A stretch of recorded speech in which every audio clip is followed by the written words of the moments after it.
بسم اللہ الرحمن الرحیم نحمده ونصلی علی رسولہ الکریم اما بعد۔ قابل احترام بھائیوں، دوست بزرگوں، اللہ تعالیٰ کا وعدہ ہے کہ دیندار کو اللہ تعالیٰ کامیاب کرتے ہیں، اور اللہ تعالیٰ کی دھمکی ہے کہ بے دین کو اللہ ناکام کرتے ہیں۔ کامیاب ہونا ہے تو دینداری والی زندگی ہمیں اختیار کرنی پڑے گی، اور دینداری والی زندگی کا کیا مطلب ہے کہ اللہ کے سارے احکامات کو پورا کرنا۔ صرف نماز پڑھ لینا یہ دینداری نہیں ہے، یہ دینداری کا حصہ ہے۔ آج جو روزہ رکھ لے یہ دینداری نہیں ہے، یہ تو دینداری کا ایک حصہ ہے۔ حج کرے یہ بھی دینداری نہیں ہے، دینداری کا ایک حصہ ہے۔ تو دینداری کیا ہے؟ رسول اللہ صلی اللہ علیہ وسلم کے لائے ہوئے پاکیزہ طریقے 24 گھنٹے کی ہماری زندگی آپ کی ترتیب پر آ جائے۔ ہمارا کھانا، ہمارا پینا، ہمارا سونا، ہمارے کاروبار، ہماری تجارتیں، لین دین، یہ سارا کا سارا آپ کی ترتیب پر آئے۔ اور یہ کیسا آئے گا؟ یہ سیکھنا پڑے گا۔ ہم دعوت و تبلیغ کو جو نکالتے ہیں لوگوں کو 3 چلہ کے لیے، اسی لیے نکالتے ہیں تاکہ انسان کا ذہن دینداری والا بنے۔ اور ایک بات اور عرض کرتا ہوں کہ جماعت میں وقت لگا لینا یہ آسان ہے، اور پیدل حج کرنا بھی آسان ہے، زکوٰۃ کا نکالنا یہ بھی آسان ہے، 3 چلہ پیدل چلا جاؤ یہ بھی آسان ہے، کوئی مشکل نہیں ہے۔ لیکن اپنے دل کو صاف رکھنا یہ مشکل ہے۔ ہر آدمی جو ہے یہ دیکھے میرا دل صاف ہے یا نہیں، معاملہ دل کا ہوتا ہے، جس کے اندر پوری امت مبتلا ہے۔ بیوی کے دل کے اندر کچھ کچرا بھرا ہوا ہے، شوہر کے دل کے اندر کچھ ہے، 10 پارٹنر ہیں، 10 کے دلوں کے اندر کچھ ہے۔ یعنی دل کی صفائی یہ بہت ضروری ہے۔ اسی لیے فرمایا کہ انما يتقبل اللہ من المتقین، تقوی والوں کا ہی اللہ قبول کرتا ہے۔ یہ نہیں کہا انما يتقبل اللہ من المصلین، نمازیوں کا اللہ قبول کرتا ہے، نہ کہ انما يتقبل اللہ من العلماء، علماء کا اللہ قبول کرتا ہے، یہ نہیں ملے گا آپ کو۔ تقوی والا، اور تقوی والا ہی صاف دل کا ہوتا ہے۔ اس لیے میرا جملہ یاد رکھنا، گھر جا کر تنہائی میں بیٹھ کر تھوڑا سوچنا کہ مولوی صاحب نے سامراج میں آ کر کیا کہہ دیا۔ پیدل جماعت میں سال لگانا یہ آسان ہے، 7 مہینے کی پیدل جماعتیں نکلتی ہیں ملکوں کے اندر، یہ آسان ہے۔ پیدل حج کرنا بھی آسان ہے، زکوٰۃ نکالنا، مدرسہ بنانا یہ تو آسان ہے۔ اپنے دل کو صاف رکھنا یہ سب سے زیادہ مشکل کام ہے ہماری شریعت کا، سب سے زیادہ مشکل کام۔ تو اس کے لیے تزکیہ کہا گیا، یزکیہم، قرآن شریف کے اندر دیکھو گے تزکیہ۔ میرے والد صاحب رحمۃ اللہ علیہ فرماتے تھے کہ اصول کے اعتبار سے جیسا ہم اصول بتاتے ہیں، روانگی کی ہدایتیں دیتے ہیں، ساتھی ہمارے اس ترتیب سے اگر ہم کام کریں گے تو آہستہ آہستہ دل کا کچرا صاف ہوگا۔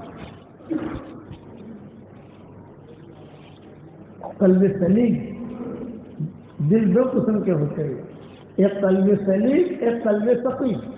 قلب سلیم جسے کہتے ہیں جس دل کے اندر کوئی کچرا نہ ہو، صاف ستھرا، اس کی عبادت بھی قبول، اس کی دعا بھی قبول، اس کا تشریح قبول، چلہ بھی قبول، مسجدہ کے بعد بیٹھنا بھی قبول، حج بھی قبول، سب قبول، اور نیکی بھی ملے گی اس کو۔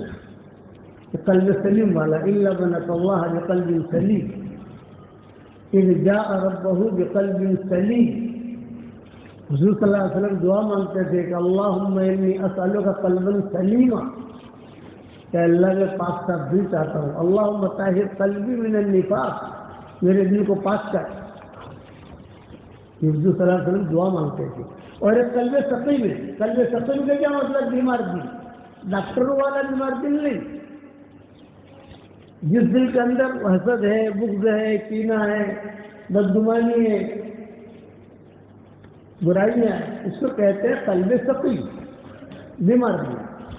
تو بیمار دل کے ساتھ اگر آدمی نماز پڑھے گا تو پھر اب جمعہ کا دن ہے، ہم جمعہ پڑھیں گے، خدا نہ خواستہ ہمارے دل کے اندر سب کچھ بھرا ہوا ہے، تو فرشتہ کیا لکھے گا کہ اس کا فرض ادا ہو گیا؟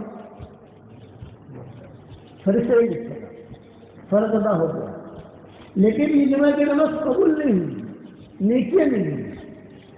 جو نماز ہم پڑھیں گے اس میں نیکیاں، ہماری شریعت میں نیکیاں کمانا تو بہت آسان ہے، اور گناہ معاف کرانا یہ بہت آسان ہے، لیکن اپنی نیکی کو قبول کرانا یہ سب سے زیادہ مشکل ہے. نیکیاں کمانا تو کتنا آسان ہے، پڑھو میرے ساتھ. ربنا اغفر لی ولوالدی وللمؤمنین یوم یقوم الحساب. دیکھو جس نے بھی یہ دعا پڑھ لی، اس وقت میں دنیا میں جتنے مسلمان مرد اور عورتیں ہوں گی ان سب کے برابر نیکیاں اس کے اکاؤنٹ میں آ گئی. اتنا آسان ہے نیکیاں کمانا. وضو کرو اس پر بھی نیکی ملتی ہے، گناہ معاف ہوتے ہیں. مسجد میں آؤ اس پر بھی نیکیاں ملتی ہیں، گناہ معاف ہوتے ہیں. بہت آسان ہے ہماری شریعت کے اندر. میاں بیوی ایک دوسرے کی طرف محبت پیار سے دیکھے، دونوں مسکرائیں تو اللہ بھی مسکراتے ہیں. کتنا آسان ہے. گھر جا کر عمل کر لینا. کہ مولانا نے کہا ہے میاں بیوی دونوں کو دونوں ایک دوسرے کی طرف دیکھیں اور محبت سے مسکرائیں، دل میں کچرا نہیں ہے تو اللہ بھی ہنستے ہیں. لیکن یہ مت کہنا کرے کہ مول صاحب نے ویڈیو دیکھ لا ہو تاکہ ہماری جو لڑائی ہے تو صحیح، تیری میری جو لڑائی ہے وہ تو ہے. یہ نہیں، کسی کو تو دل کی صفائی کہتے ہیں کہ اللہ بھی ہنستے ہیں. میاں بیوی دونوں ایک دوسرے سے مسافہ کریں تو دونوں کے گناہ جو ختم ہوتے جاتے ہیں، گھڑتے رہتے ہیں. طبرانی کی روایت ہے. تو گناہ معاف کرانا اور نیکیاں بڑھانا یہ تو ہماری شریعت کا بہت آسان کام ہے. لیکن ایک نیکی قبول کرانا، مولانا یوسف رحمۃ اللہ علیہ فرماتے تھے کہ تمہارا ایک دس قبول ہو گیا سمجھ لو تو تمہارا کام ہو گیا. آج دل کی صفائی ہے. ہر آدمی اپنے دل سے پوچھے، ہر آدمی اپنے دل سے تنہائی میں گھر جا کر بیٹھنا سوچنا کہ مول صاحب نے کیا کہہ دیا، تو آپ کے دروازے کھلیں گے کہ کہاں چل رہے ہیں، کیا کر رہے ہیں. اس لیے اپنی دل کی دنیا کو آباد رکھو، صبر کرو، نگل جاؤ، محبتوں کو پھیلاؤ. یاد رکھنا تنہائی کے گناہوں سے بچو. تنہائی کے گناہ آدمی کو زوال پہ لے جاتے ہیں، اور تنہائیوں کی نیکیاں آدمی کو کمال تک پہنچاتی ہیں. کرو گے انشاءاللہ اس عمل. آج ایک ہدیہ دیتا ہوں، ساروں میں آؤں اور ہدیہ نہ دوں یہ تو ہو نہیں سکتا. جمعہ کا دن ہے آج. جمعہ کی نماز کے بعد، سنتوں کے بعد، نفلوں کے بعد اگر کوئی آدمی 7 مرتبہ سورہ اخلاص پڑھ لے، 7 مرتبہ سورہ فلق پڑھ لے، 7 مرتبہ سورہ ناس پڑھ لے تو انشاءاللہ اگلے جمعہ تک وہ ہر قسم کی بیماری سے، ایکسیڈنٹ سے، بری خبر سے، بری چیزوں سے اللہ اس کی حفاظت کرے گا. ہماری خواتین عام طور سے ہندوستان، پاکستان، بنگلہ دیش میں جمعہ کی نماز میں آتی نہیں ہے، تو گھروں میں ظہر پڑتی ہے، تو گھروں میں ظہر کے بعد پڑھے لیکن اس کا وقت ہے جمعہ کے دن، جمعہ کی نماز کے بعد، سنتوں کے بعد، نفلوں کے بعد. کسی بات کوئی آدمی بہت مشغول ہے، کاروبار میں کوئی کہیں جانا ہے، آفس میں، اس وقت نہیں پڑھ سکا، کوئی غلط نہیں، اثر تو پورا کر لو. اثر آدمی نہیں پڑھ سکا تو غروب ہونے سے پہلے پورا کر لو. بس اس کا وقت جو ہے نا یہ غروب ہونے تک کا ہے جمعہ کے دن، اور فائدے بہت ہیں۔ ابن سنی کتاب ہے، بہت بڑے عالم گزرے ہیں، انہوں نے جو ہے اپنی روایت نقل کی ہے، اور میں ہر جمعہ کو اسے بیان کرتا ہوں، یعنی ہمارا ویڈیو جاتا ہے ہر جمعہ کو سبق کے اندر، اس لیے اس پر عمل کرو گے انشاءاللہ۔ دوسرا ہدیہ یہ کہ 10 مرتبہ سورہ اخلاص پڑھو تو جنت کا محل تیار ہو جاتا ہے، 20 مرتبہ سورہ اخلاص پڑھو 2 محل تیار، 30 مرتبہ سورہ اخلاص پڑھو 3 محل تیار۔ تو آج میرے شاگردوں کو میں کہتا ہوں 313 مرتبہ سورہ اخلاص پڑھنے کی عادت ڈالو، تو روزانہ انشاءاللہ 31 بنگلے جنت میں تیار ہو جائیں گے انشاءاللہ، اور 104 مرتبہ قرآن شریف پڑھنے کے برابر اللہ ثواب دے گا، اور انشاءاللہ کوئی انکم ٹیکس والا آپ کو فون نہیں کرے گا۔ دنیا میں 2 بنگلے آپ بنا لو، تمہارے بورسٹ کے اندر ہی یہاں یہ ساروں سے ہی 2 بنگلے بنا لو تم، تو انکم ٹیکس والے آتے نہیں ہیں کہ پیسے کہاں سے لائے بھی، حساب کتاب دو آپ، ہمارا اللہ حساب کتاب نہیں لیتا، ہمارا اللہ دے دیتا ہے، تم اتنا پڑھو ہم ان کو دے دیں گے۔ تو میں میرے شاگردوں کو کہتا ہوں 313 مرتبہ سورہ اخلاص پڑھنے کی عادت ڈالو، 313 مرتبہ درود شریف پڑھنے کی عادت ڈالو، 313 مرتبہ استغفار پڑھنے کی عادت ڈالو۔ اس کے بعد انشاءاللہ جو دعا مانگو گے اللہ سے اللہ کی دعا قبول کرے گا، اور پریشانیاں دور ہوگی، کرو گے انشاءاللہ بھائی، اور آسان ہے۔ مائیں کہنے گئے کھانا پکاتے پکاتے پڑھنے میں کچھ ایک ساتھ پڑھنا نہیں ہے، تھوڑا تھوڑا کر کے 24 گھنٹے کو پورا کرو، فجر کی نماز کے بعد تھوڑا پڑھ لو، مغرب ظہر کی نماز کے بعد تھوڑا پڑھ لو، مغرب عصر کی نماز کے بعد پڑھ لو، مغرب بعد تھوڑا تھوڑا پڑھ لو، ہوتا جائے گا تمہارا بھی 313 کا کوٹا پورا ہو جائے گا انشاءاللہ، کرو گے انشاءاللہ بھائی۔ تیسرا ہدیہ، گھروں میں آج کل انتشار بہت ہے، اور تمہارے ساروں میں زیادہ انتشار ہے، یہ بتا دوں آپ کو، اور اس ریلی میں داخل ہوتے پتہ چل جاتا ہے کہ یہاں کیا ہے، آپ کے ساروں میں زیادہ ہے۔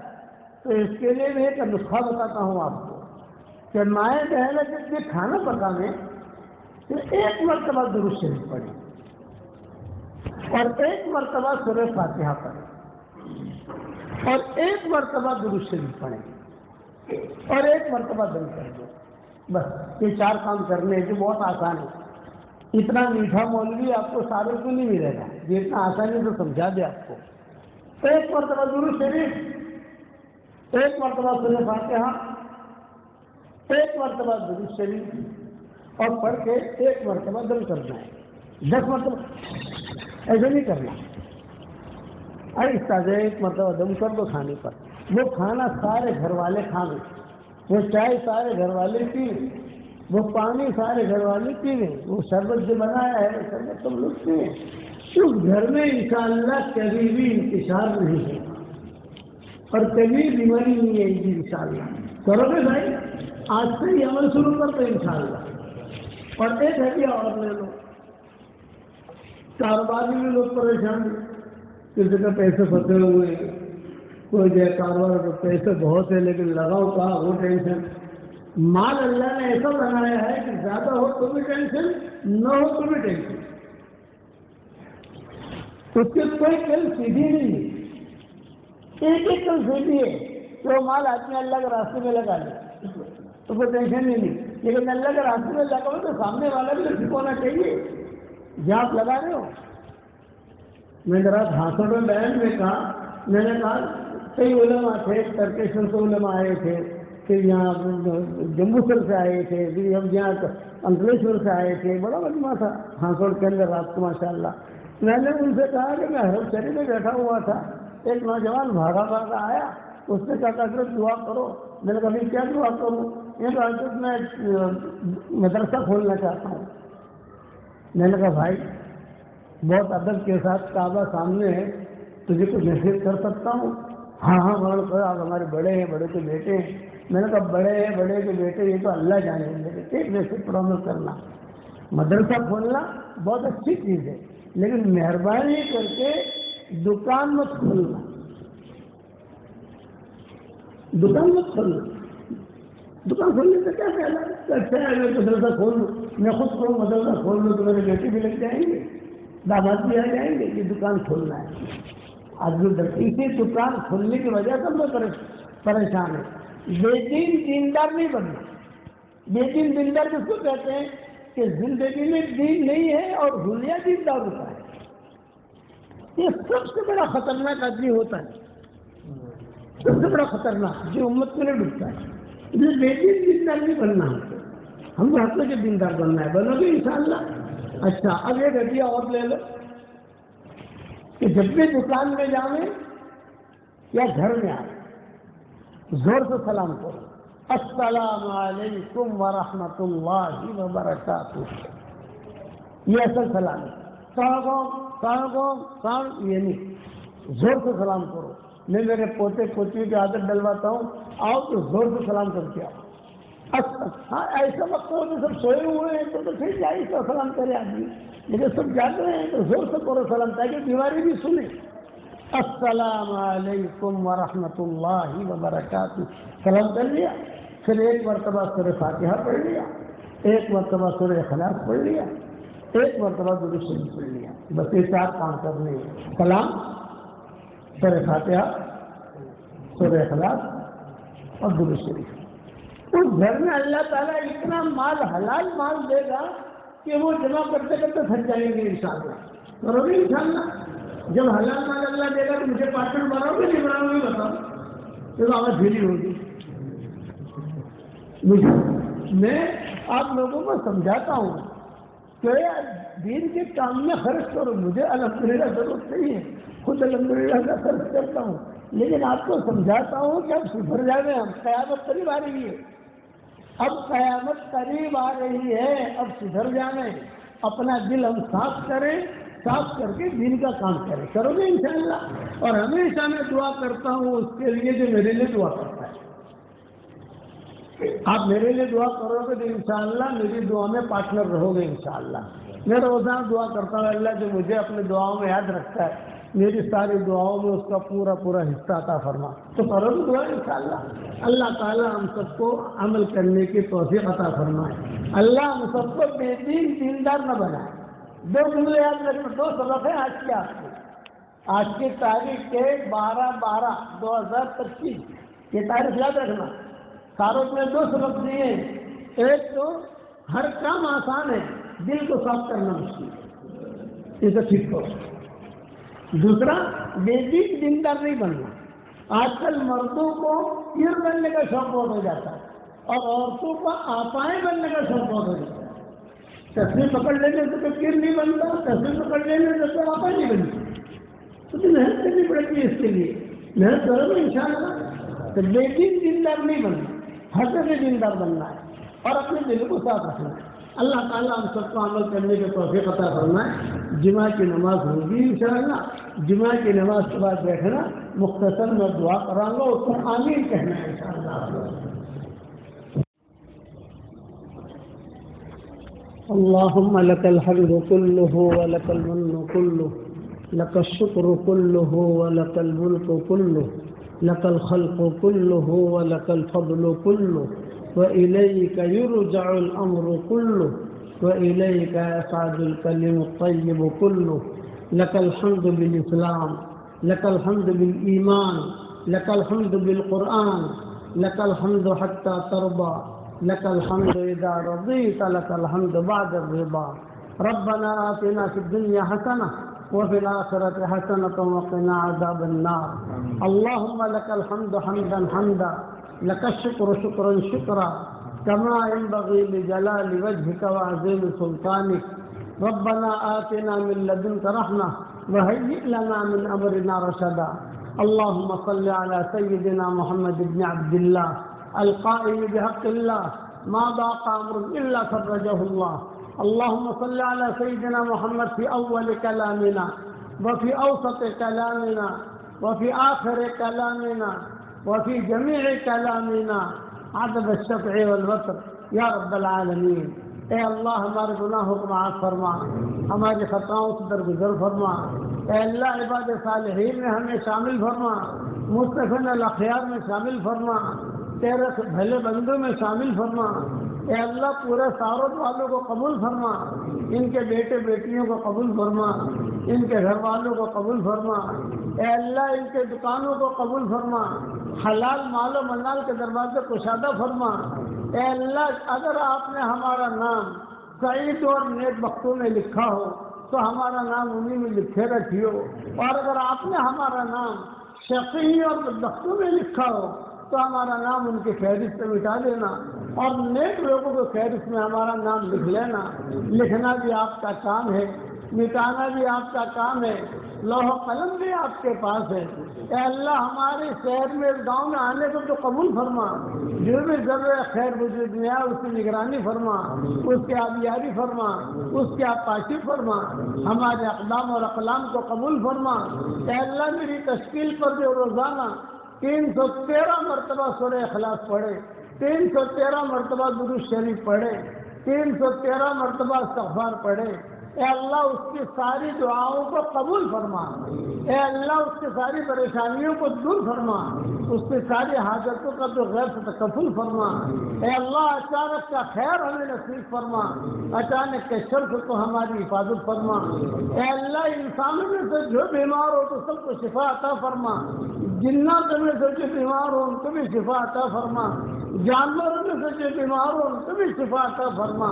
اے اللہ تیری مخلوق میں سے جو پریشان حال ہو ان کی پریشانیوں کو تیرے علاوہ کوئی نہیں جانتا، ان سب کی پریشانیوں کو دور فرما۔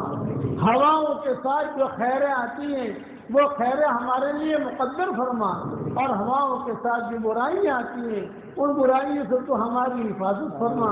اے اللہ یہ مجمع جو آمین کہہ رہا ہے، کسی کے باپ کا انتقال ہو چکا ہے، کسی کی ماں کا انتقال ہو چکا ہے، کسی کی ماں اور باپ دونوں کا انتقال ہو چکا ہے، وہ قبروں میں انتظار کر رہے ہیں، کوئی ہمارے لیے بھی دعا کرتا ہے کہ نہیں کرتا؟ اے اللہ ہمارے ماں باپ کی مغفرت فرما، ہمارے ماں باپ کی مغفرت فرما، ان کی ہڈی ہڈی کو جنت نصیب فرما، اور جن کے ماں باپ زندہ ہو ان کی قدر کرنے کے توفیق عطا فرما۔ اے اللہ جن کے لڑکے لڑکیاں شادی کے لائق ہو، غیر شادی شدہ ہو، بہترین جوڑوں کا ان کے لیے انتظام فرما، جو بے اولاد ہو نیک صالح اولاد انہیں نصیب فرما، جن کے اولاد پہلو کا نافرمان ہے ان کے نافرمان اولاد کو فرما بردار بنا دے۔ اے اللہ ہمیں مانگنا نہیں آتا مگر تجھے دینا تو آتا ہے، اپنے کرم سے ہماری جھولیوں کو ہدایت سے بھر دے۔ اے اللہ آج دوسروں کی موت کی خبریں ہمارے کانوں تک پہنچتی ہیں، ایک دن ہماری موت کی خبر دوسروں کے کانوں تک پہنچے گی، کوئی پانی گرم کر رہا ہوگا، کوئی نہلا رہا ہوگا، کوئی کفن تیار کر رہا ہوگا، کوئی مشک اور عنبر لگا رہا ہوگا، کچھ لوگوں کے کندھوں پر سوار کیا جائے گا۔ یہ سفر ہوائی جہاز کا، ریل کا، کار کا نہیں ہوگا، اے اللہ لوگوں کے کندھوں کا ہوگا۔ محبت کے دعویٰ کرنے والے کچھ مٹھیاں مٹیاں ہڈیے میں پیش کریں گے اور ایک جملہ کہہ کر واپس لوٹیں گے، قبر تک آپ کا اکرام کر لیا، آگے آپ کے اعمال جانے۔ اے اللہ تو اس وقت میں ہمارا معین اور مددگار بن جا، ہمارا معین اور مددگار بن جا۔ اے اللہ جو مانگا وہ عطا فرما۔ اے اللہ جس نے بھی مجھے دعاؤں کے لیے کہا ہو یا دعاؤں کے لیے خطوط میں لکھا ہو، یا جن کا ہم پر کسی قسم کا حق اور احسان ہو، یا جو مجھے اپنی دعاؤں میں یاد کرتے رہتے ہوں، یا مائیں بہنیں بیٹیاں بہویں بچیاں مجھے اپنی دعاؤں میں یاد کرتی رہتی ہوں، میری ساری دعاؤں میں ان کا پورا پورا حصہ نصیب فرما۔ رسول اللہ صلی اللہ علیہ وسلم نے جتنے خیر کے لائن کی دعائیں مانگی ہیں وہ ہم سب کے لیے اور پوری امت کے لیے تو قبول فرما، اور تین شرور سے پانا چاہیے، ان شرور سے ہماری اور پوری امت کی حفاظت فرما۔ اے اللہ اس امت کو ہر پل نئی خوشبوئیں عطا فرما، ہر پل نئی خوشیاں عطا فرما، ہر پل نئی برکتیں عطا فرما، ہر پل نئی سعادتیں عطا فرما، ہر پل نئی بہاریں عطا فرما، ہر پل نئی عزتیں عطا فرما۔ اے اللہ میری دعا پر دنیا بھر میں جہاں کہیں آمین کہی جائے ان کے جائز مرادوں کو بھی پوری فرما، اور ہماری جائز مرادوں کو بھی پوری فرما، اور اس علاقے میں آنے کو تو قبول فرما، پورے علاقے والوں کو قبول فرما۔ اے اللہ پورے گجرات کو قبول فرما، اے اللہ سارے دنیا کے ہر ذرے کو تو قبول فرما اور اپنے فضل و کرم سے ہماری دعاؤں کو قبول فرما. سبحان ربنا رب العزت عما یصفون وسلام علی المرسلین والحمد للہ رب العالمین.